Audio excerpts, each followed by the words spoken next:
Hello and welcome to Camp Xbox. The original Xbox features a surprising number of old school compilations, and I always love these. A bunch of historic games for one price, and usually there's always something to enjoy. Well, Taito released Taito Legends, packing together 29 different arcade games from their past. I recently played through this compilation, and let's discuss whether it's worth it, along with a bit of history. All footage was captured off of an original Xbox, and I want to thank my YouTube channel members for their support. But let's go ahead and hop into this one.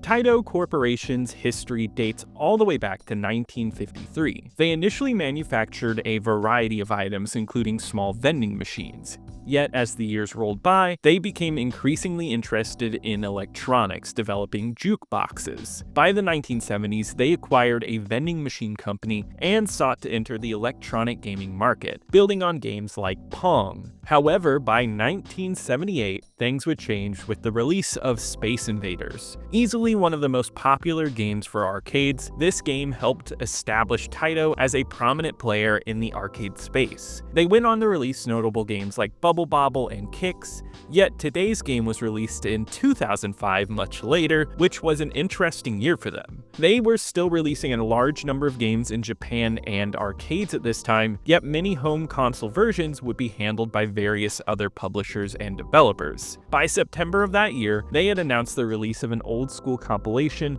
of some of their classics, which they were no stranger to re-releasing their classics. They were working with Empire Interactive to develop and publish it in Europe, but Sega would handle the release in North and South America. It wouldn't affect the release, but soon after the announcement, Taito would be bought by Square Enix and become a subsidiary of the company. Though they would be dissolved and wholly owned by Square Enix, their SQEX Corporation branch would actually just change its name to Taito. Yet the month immediately after that, Taito Legends was still released in Europe on October 14th, 2005, and would arrive in North America on the 25th. Personally, I've played Taito games over the years, but I'm not entirely knowledgeable, so I think this is a great way to get into the company's history. This is my first time playing through most of these games, and today I want to do things a bit differently. I'm going to give you a basic rundown of the menus and designs first, and then I'm going to talk about each game. Most of these are going to be brief, but it depends on the game. And then after that, I'll give you my overall feelings about the package. So this is going to be a big one, and let's get right into it.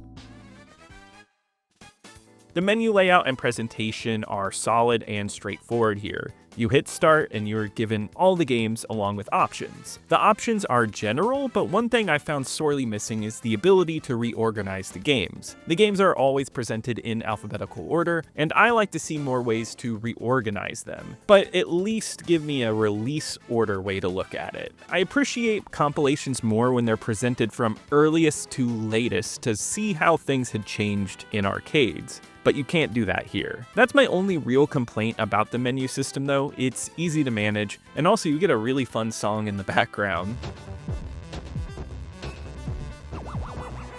The historical stuff is fun on top of that. You get press flyers for most games and a few developer interviews. It's not a lot by today's standards, but for back then, just the fact that you were getting extended interviews is great. Each game also comes with difficulty options, as well as a few that allow you to change core gameplay elements or graphics. They give you a lot with these 29 games, and they're open to you in a simple menu system, which you can't ask for anything else in that regard. Some additional notes before we get into this is that this game supports arcade sticks, so if you have one, you're good to go. I don't have one since they do get a bit pricey, but I do have a Wingman, which I'm not sponsored in any way. I bought this off of Amazon myself, and it converts any other controller you might have to work with your Xbox. And I've been loving playing some of these with an arcade stick. One sad thing here though is that it doesn't support light guns. This game features many light gun games, and this is a complete missed opportunity. The same applies with no Xbox Live,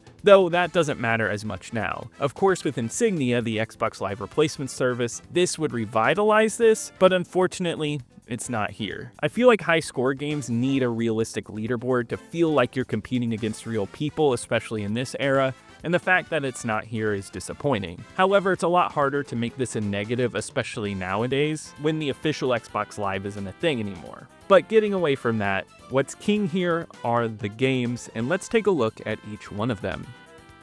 First up is Battle Shark from 1989. This is an underwater on-rail shooter.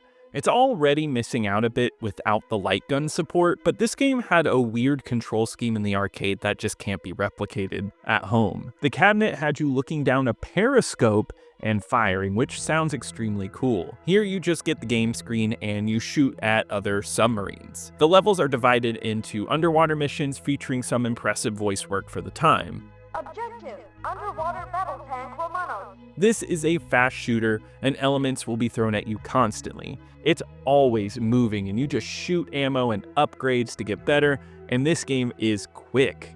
It's simple game design, and here I'd say it works.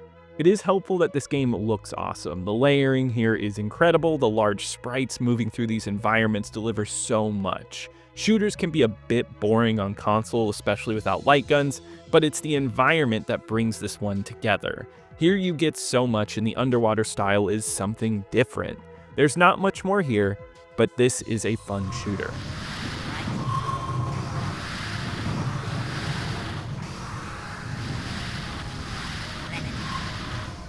Next is the classic Bubble Bobble, released in 1986. This is one of the most famous releases here alongside Space Invaders. Here you can play either Bub or Bob, or both in multiplayer, which is the recommended way to play. You get a single screen and you try to capture creatures inside of bubbles and pop them. Getting combos of these scores gives you more points, but it's also about getting as far as you can. Bubble Bobble is a classic for a reason. It's an absolute blast. It's one of those arcade games that is easy to understand and hard to master, and it makes you want to try it over and over. The controls just work right, and crushing out bubbles in a row is satisfying. It's also got some great colors and cute sprites all over it. It's bright, happy, and cheery, and the music brings it all together to make something cute to play. Though this does not mean it's easy. Running through it is challenging and fun. It feels great on an arcade stick, and I think this collection is a great excuse to play this on the Xbox. It's one of this collection's highlights.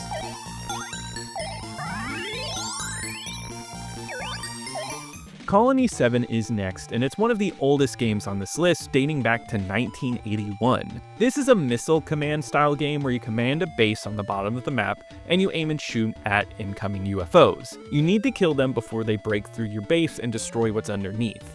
It's a basic endurance test, and it's tough as nails. Missile Command just isn't my favorite though, and I'd say this is the same deal here. It requires precision aiming and knowing exactly where to aim to take it down. It's all precision and that's it, and I just never found this style of gameplay too fun. It doesn't help that its age is showing through with a simplistic line aesthetic and jarringly ear-piercing noises accompanied by the explosions. It is a cool artifact though, and a testament to Taito's growth from simplicity. This one will work for you if you enjoy games like Missile Command, otherwise I don't think it's anything that's worth going back to.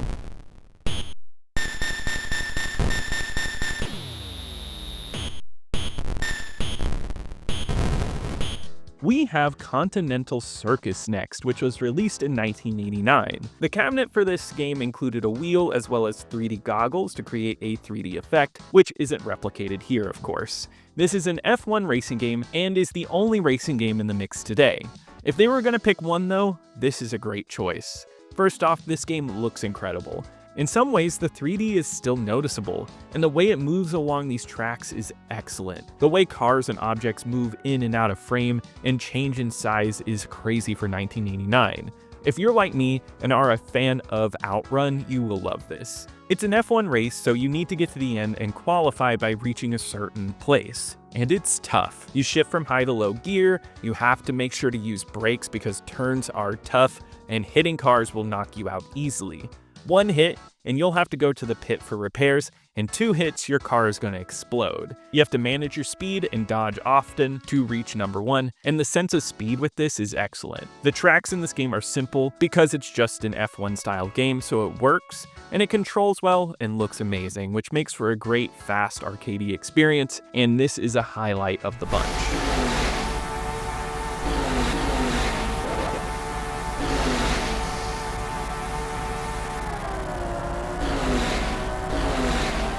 Next is the Electric Yo-Yo from 1982. This is an odd game that I've never really played before, but it reminds me a lot of Kicks. You play a yo-yo on a string, and you need to hop around the different dots on the screen. You eat up the dots and you dodge enemies. The idea is that you need to make it easy to hop to other dots because you'll move slower in a space without them. I think the idea is there, but it's not really a great game. It's a bit too fast in its movement, and it felt like there was hardly any variety going from level to level. It's the same enemies with maybe a slightly new layout, but it's just dots on a screen. The fastness of it feels funky, yet I'd say it's still easy to roll through. I enjoy a simple arcade experience, but this one does not offer much.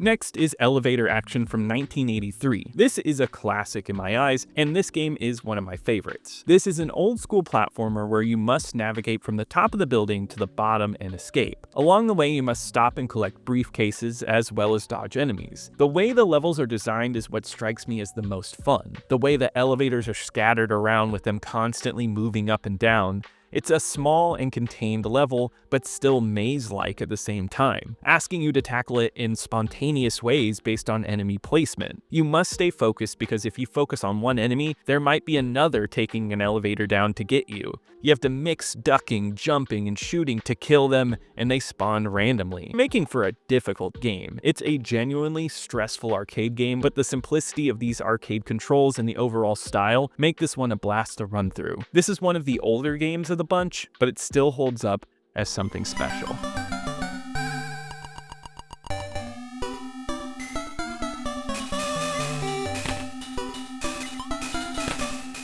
We have Exzisus from 1987 next. This is a side-scrolling shmup where you control a character as you shoot down enemies coming at you on the screen. I don't have much to say about this game because it's very straightforward. You move and shoot. You get power-ups as you go along to give you more bullets as well as the ability to turn into a plane. Overall, it's a challenging game where your sprite feels huge against the background and dodging objects is tough. As with most arcade games, it's all about trial and error, and you get used to the layout with time. It can be fun, but it is very basic. It's not one of my favorites of the bunch today.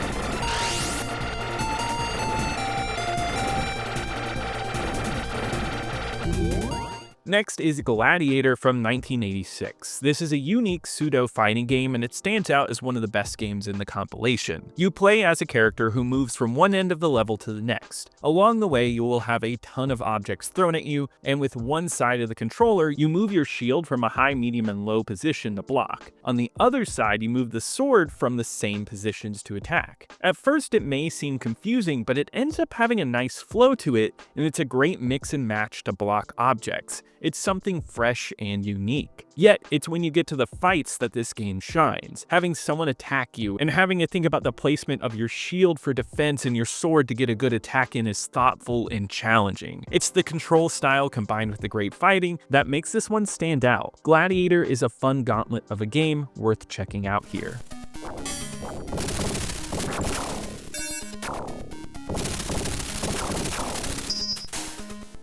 It's interesting that this one comes right after Gladiator because it's very similar. It's Great Swordsmen. This is a fencing game, and as you progress, you incorporate a few more game styles, but the idea remains the same. You move your sword high, medium, and low, and move around your enemy to strike a blow before they do. Fencing is a classic game, and when you pick this up, it just makes sense. Getting that hit after dodging for a whole play session is satisfying, and building up to that 5 points can be really tense. Later, enemies will block and move out of the way extremely well, making it hard to hit. It's a fun and simple concept overall, and one of those games that you can look at in a few seconds and know what to expect. It all controls and handles well here, and though it is extremely basic, there's a good time here.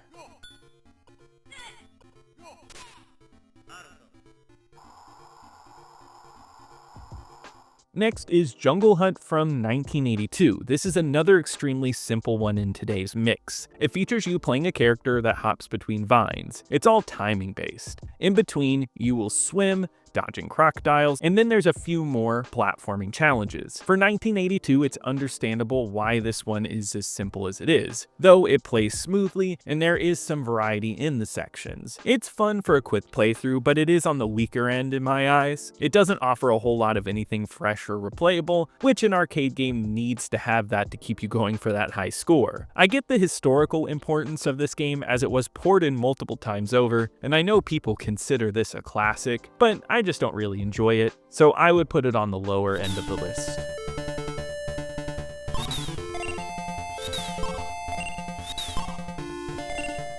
Next is New Zealand Story from 1988. In this game, you play a Kiwi who must save his girlfriend from a leopard seal and all of the insane henchmen at his disposal. This game stands out as one of the best looking and playing games in the compilation today. It's a side-scroller where you roll through giant rooms that task you to get to an exit point. Generally, you'll have to dodge and fight enemies along the way, but you can also hop in vehicles and float around. The overall look and game design are a knockout with fun layouts that offer a ton of variety. Throw in that there's an eclectic mix of different enemies, and there's always something new. It's also bright and cheery with an excellent color palette that makes it stand out against some of the military and space games that are a part of this compilation. The music is equally as cheery and quite catchy. It's one of the best soundtracks on this list. The overall platforming gameplay is what you'd expect, and it feels excellent to play through. This is one of those games that nails its gameplay down and all of the other elements as well to make for something truly memorable. This is one of the reasons to play Taito Legends. It'll keep you around for a while.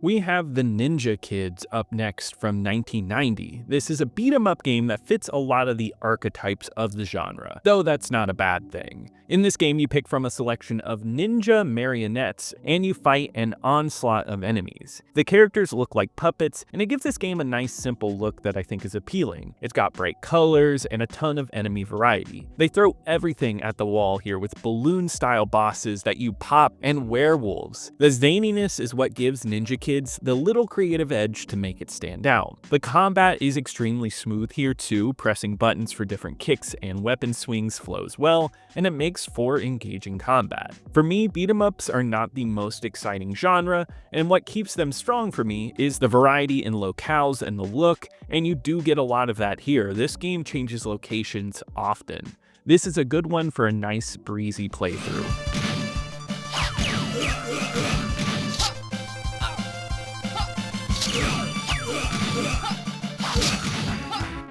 Next is Operation Thunderbolt from 1989, which is a sequel to the game that comes right after this. This is another on-rail shooter, which this compilation has a few of. Once again, the lack of light gun support is a bit sad, but even with that said, this is still a top-tier game of the bunch. It's a great selection. The use of 3D space and sprites makes this game look incredible. The size and speed at which enemies and movement work in this game makes this sight for the eyes, especially in 1989. Everything you shoot at and comes at you looks great, and it feels like an awesome action flick of the era. The gameplay is simple, you just aim and shoot, pick up ammo, and you get some extra weapons along the way. It's not reinventing the shooter game, but it doesn't have to. It does deliver in giving you interesting things to look at and plenty of action. This one is still fun even without the light guns.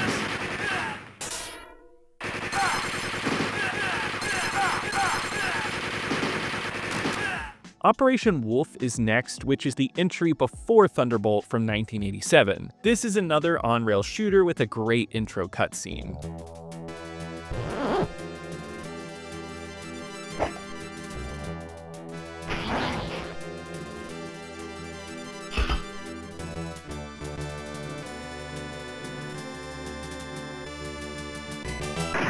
Operation Wolf. This on-rail shooter just isn't as good as other entries on the list. Once again, like some others here, it works best as a historical artifact, helping us understand how this genre evolved over time. The biggest issues with this one is that there's a significant portion of the screen that is occupied by empty space and menus. It feels like not much is going on, and it's a bit slow. Don't get me wrong, shooting out enemies is fun, but there isn't much going on here. The visuals are fine and the military aesthetic is fine too, but this is only enjoyable for a quick look, and I'd say you'll find better shooters on today's list.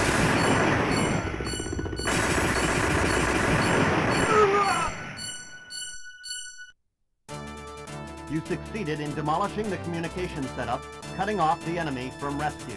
Phoenix is next, and this is a fixed space shooter where you sit on the bottom and you shoot enemies as they come at you. This came out in 1980, meaning that it was actually before Galaga, even though this game greatly resembles it. Seeing as this is a very early release in this compilation, don't expect to see anything that will wow you visually. It's simple lines and colors, but I think the design works for its time. The gameplay works well here. Moving and shooting are smooth, and the enemies are so odd. The birds fly erratically all around, and they're speedy. It's hard to predict where they're going, and that's where a lot of the fun comes from. Aiming and shooting is simple, but the odd enemies are not. I got a kick out of this one, and it feels great playing on an arcade stick.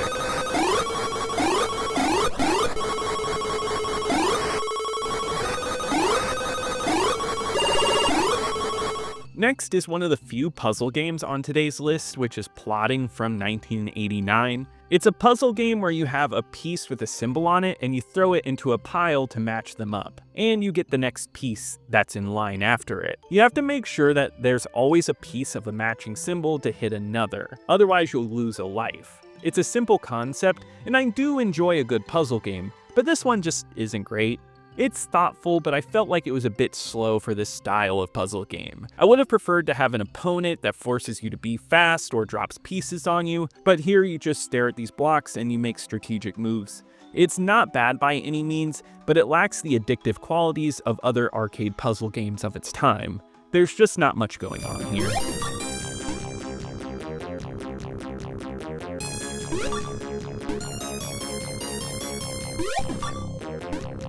We have Plump Pop next, which was released in 1987. Here's another one that I would categorize as one of the fantastic games we're talking about today. This is a breakout style game where you have two cute characters with a trampoline and you bounce another into hitting balloons in the sky. You can move to aim them and even jump to try to get them higher. Breakout is just one of those game styles that's endlessly fun in any form. In here it plays smooth. Movement and moving all around is a blast. Also, bouncing on balloons is a satisfying experience. It's all about hitting combos, and seeing that little character bounce on balloons over and over because you got a good shot is fun to see. It's got a great cute aesthetic, which I think Taito always does well, and there's great variety here too with some incredible boss battles. This is arcade simplicity, given great controls and a great setup. It's one of those high score achieving games that never gets tiring to try over and over because it's satisfying. I wish this had Xbox Live so we could play it on Insignia today and get high scores in it. This is a highlight on this collection.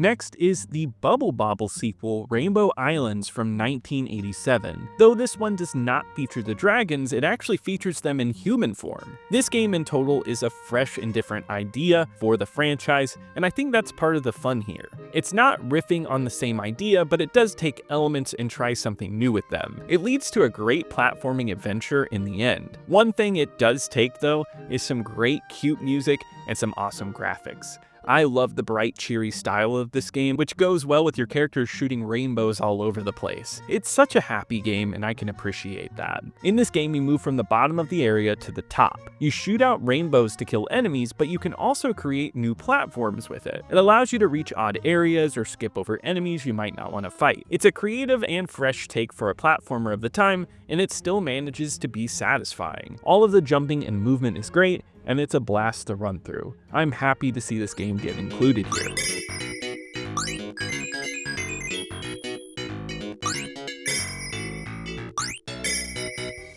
Next is Rastan from 1987, which is one of the most notable titles in this series. I had no idea that this game heavily inspired Volgar the Viking, which I enjoyed when I played that, and I enjoyed this when I played it here. It boasts a great barbarian aesthetic, with you destroying enemies with your sword as you traverse through these barren landscapes. The game itself is simple, requiring you to jump, hit, and navigate various platforming challenges. The simplicity is what makes this game work, allowing for onslaughts of enemies and tense fights throughout. The controls are a bit stiff, but that works well with the type of action it's aiming for. It's all about timing and fighting enemies that are surrounding you at every turn. I enjoy a nice, simple action platformer every now and then, and this one is very enjoyable. I'd say give this one a look.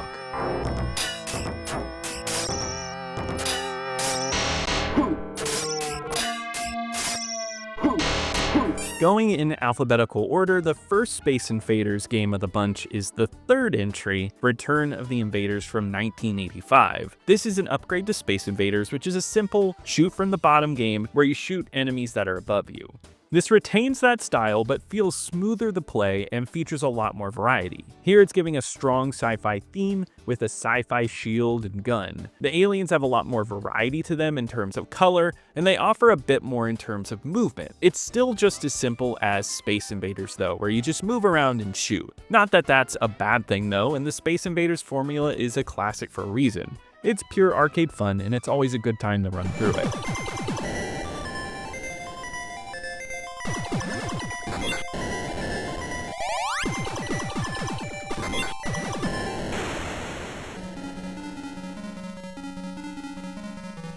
We have another one to add to the best on today's list with Space Gun from 1990. This is yet another on-rail shooter, which I need to play this game with a light gun at an arcade one day. This game absolutely rocks for the time. In this game, you move through space corridors and disgusting aliens will pop out at you every which way. What's fun about the visuals here is that they go for a pseudo 3D look, where rooms and hallways have definition to them. Moving through these sprite-based areas looks excellent, and it's fantastic to see these giant aliens coming out at you.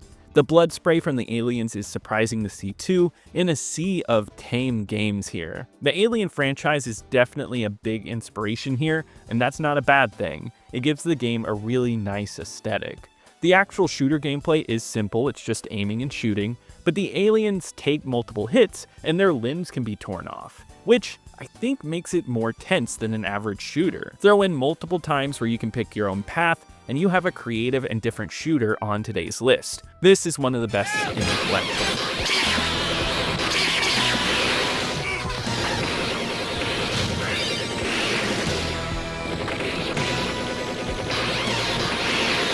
Next is the original Space Invaders from 1978, the oldest game in this collection. This game is hard to talk about because it's timeless and simple, yet it's a very important piece of gaming history and has gone on to not only influence games, but people in the industry. In this game, you sit at the bottom and shoot enemies behind shields. They move in a set pattern as they move down the screen and get faster and faster the closer they get to you. This is easy to understand and play, and still manages to be fun to this day. It's easy to control and entertaining. The game does give you a nice overlay to make the blank space feel fuller, but I like to play with the black and white visuals, which you can choose here. This is one of those nice classic experiences.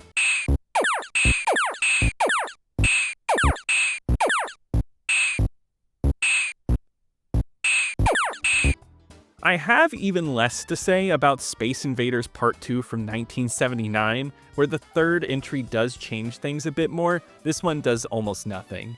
It adds some colors and now aliens can split into two. It does feel a bit smoother to play, but it's the same shooting at aliens gameplay. Is it still fun? Yeah. It's a good part of this compilation, but there's nothing else that really can be said. But it's more of a good thing.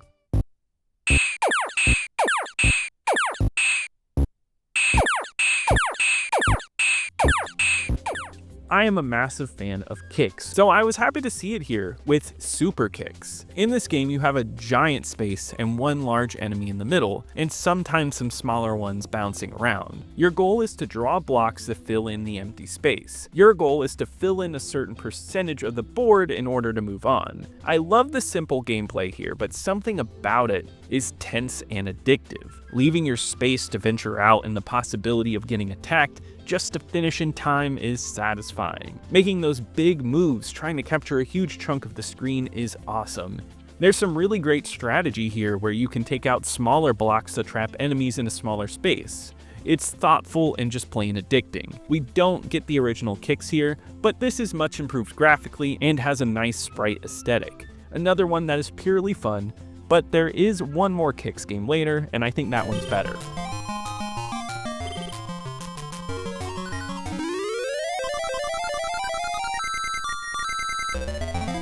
Next is Thunder Fox, released in 1990. This is a side-scrolling beat-em-up that offers a lot more variety than you'd expect. In this game, you roam around areas, beat up bad guys with a mix of guns and melee. There is only so much ammo, so you have to save guns for trickier spots in the game. The movement and shooting are great, and don't expect something like Contra where there's 8 degrees of shooting. You jump between 2 planes in order to attack everything. These sections are fun and have a great look to them with nice large sprites. On top of this though, you get these vehicle-based missions that feel like a shoot 'em up, which are a blast. It offers a good amount of variety that you need, and both sides of the game end up feeling good to play. This is one of those games that has that classic beat 'em up edge that is usually a blast to roll through. This one was entertaining throughout.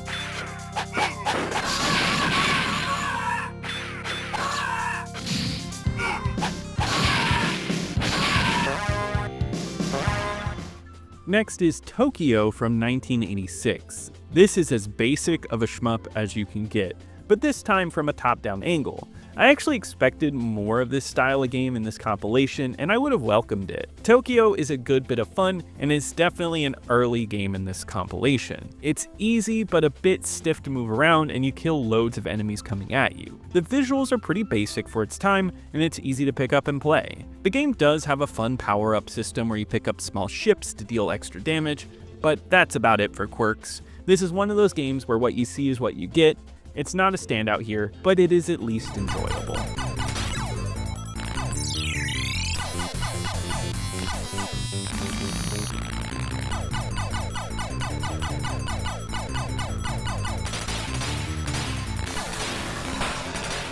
Another one of the few puzzle games on today's list is 2-Bit from 1993, which is the newest game from this compilation. This is a puzzle game where pipes are dropped down, and your goal is to create a path from one end of the board to another, which will make those blocks disappear. Additionally, your goal is to maximize this by creating the longest paths or being the quickest. This is a nice, fast-paced puzzle game, and that's what I wanted here, and it's something a bit different. Connecting pipe pieces like this is a good time, and the tension is created by the speed. You have to be quick on your feet and move through it as quickly as possible. It ends up being tougher than you'd expect. It's easy to control and is a solid puzzle game. I don't think it's one of the best today, but it's a nice bit of variety in this lineup.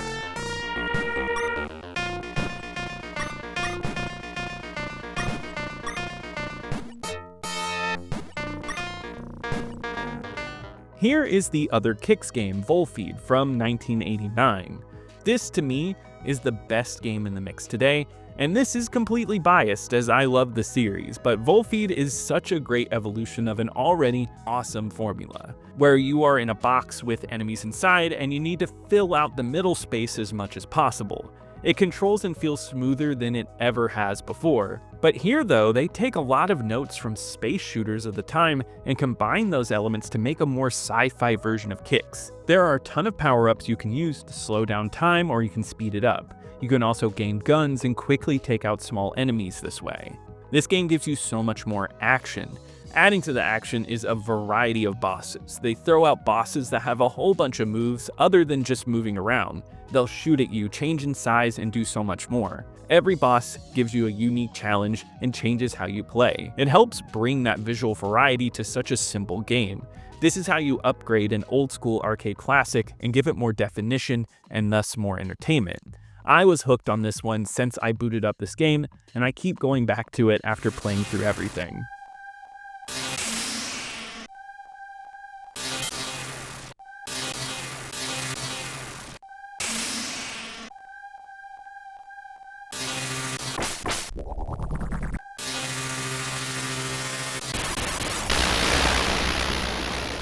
The final game of the mix is Zookeeper from 1982, which is such an odd game.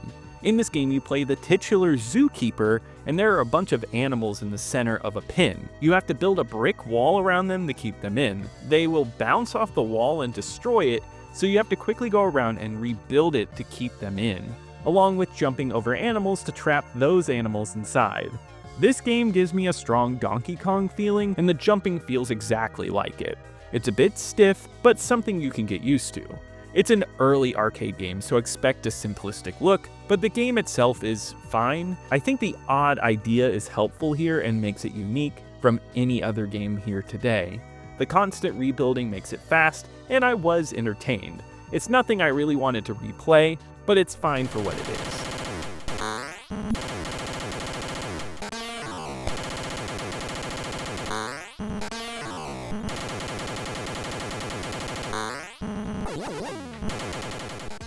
That was a lot, but how does the compilation fare as a whole? It does have some incredible hits like Volfied, Bubble Bobble, Elevator Action, and of course Space Invaders. Yet, even on top of that, most of the games here are good arcade experiences. As a compilation, this game offers quality hit after quality hit, and most people will find something they'll enjoy. There is some filler here that could have been replaced, such as one of the Space Invaders, the Electric Yo-Yo, or Zookeeper. These are not bad games, but I think these average ones are few and far between, and I believe it's mostly solid games here. The presentation and extra features are nice for the time as well.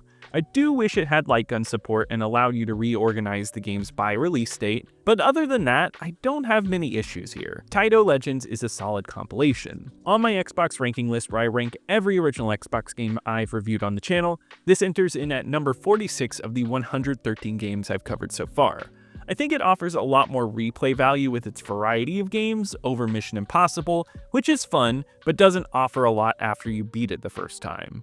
I do think Hitman Contracts is a more replayable game though, with some great mission variety that keeps you coming back. I'd rather pop that in over this, but honestly, it's hard to compare the two since they're completely different styles of games. Taito Legends came out to average reviews according to Metacritic with a 74 out of 100 for the Xbox version. GameSpot gave the Xbox version a 7.1, saying that there were great games, but the lack of light gun support did drag it down. IGN would review only the PS2 version and they'd give it a 7.8, saying that many of the games held up and it was a solid collection. Official Xbox Magazine would be one of the more negative reviews, giving it a 5.5, saying that, and I quote, "Do we still need to play the games we were playing 20 years ago? Haven't we advanced as an industry?" Which I find to be a bit of a sad statement, as history is always important, and at least I think it's important in all art to see where things came from and to find an appreciation for art based on the times they were released in, which this review just says to emulate all the games, and the selections were too obscure on top of that. Also, about the Taito merge, well, they would release 2 more Taito compilations after this, with one of which we will cover at some point. There are too many division purchases splits all around since this game's release, but Taito is a full subsidiary of Square Enix, and there is a branch under the Taito name with them to this day. They release plenty of compilations and re-releases to this day, always going back with their rich history in arcades. These games still hold a soft spot for many people today, and Taito Legends seems to have a good appraisal now. On Backlogged, it holds a 3.7 average with over 100 plays. It even features only positive reviews on the website, and I'm happy to hear that because it's a solid compilation. But that wraps it up for today. If you enjoyed this review, please leave a like as it helps me on the algorithm, subscribe to keep up with the retro Xbox content. Also, be sure to check out my second channel, Camp Extras, for more retro content. And I'd like to give a huge shout out to my YouTube channel members. Thank you so much for your support. You really help out the channel. But I'll see you here next time at Camp Xbox.